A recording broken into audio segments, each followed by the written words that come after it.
Have you ever dreaded going to work so much that it made you sick? I have. And in 45 years, it's been more than once. And here's what I learned to do about it. I worked in San Francisco, one job there, and I loved the job, great location. I loved being in San Francisco, good boss. But I started having a problem with one of the anesthesiologists. At first, it was just him being friendly and welcoming the new person, but then it started to get a little annoying. When I kind of set some boundaries, suddenly he started saying things and little things in front of patients that were kind of humiliating and really not appropriate. I went to my boss about it and she really couldn't do anything about it. I remember sitting in the car in the parking lot just shaking with nerves and wondering, I can't put up with this anymore. I was losing sleep, and every time I would come to work, I'd have a sick stomach from it. The worst thing wasn't the harassment. It was the feeling that I was powerless to change it and that I would have to put up with it. It was one of those times when I would really question, was nursing my thing? Eventually, I did move on. Back then, we didn't really talk about anxiety or panic attacks, never talked about that, or toxic environments. Pretty much everything was by the book. Policies, standards of care, and nursing manuals.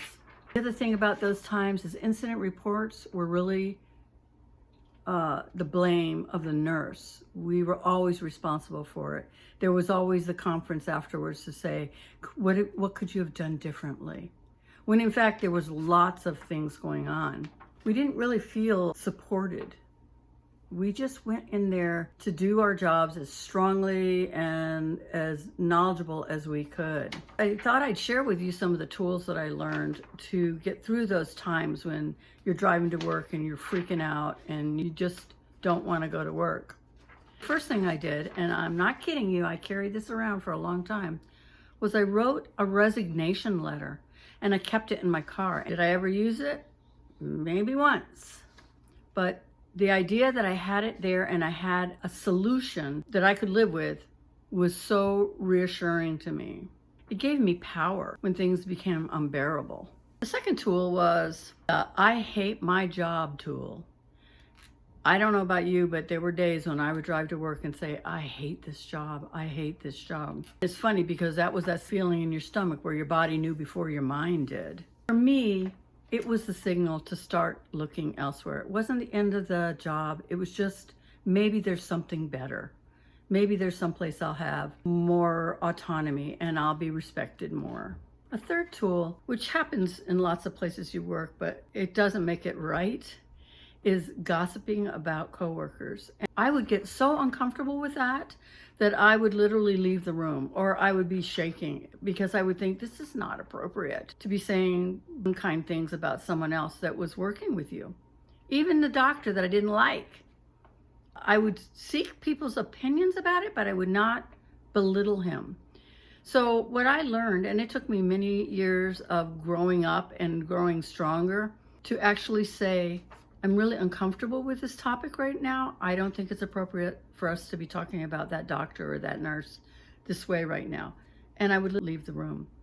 Interestingly enough, many people got it. Other people will come and try to make excuses for the reason they were talking about that person.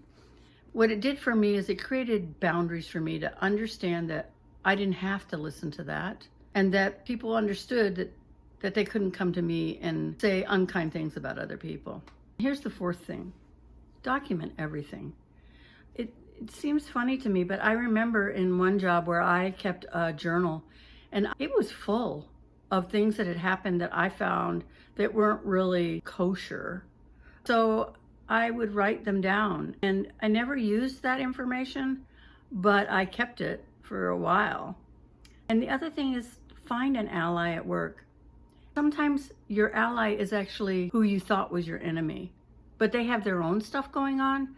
So sometimes you need to create the alliance in order to help them and to help you.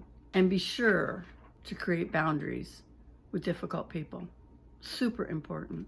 So what I want you to know is you do not have to suffer. When you have these tools and you use them, you get your power back. Nursing is difficult enough without having to deal with toxic environments and toxic personalities. These tools gave me back my power, and they can give you back yours too.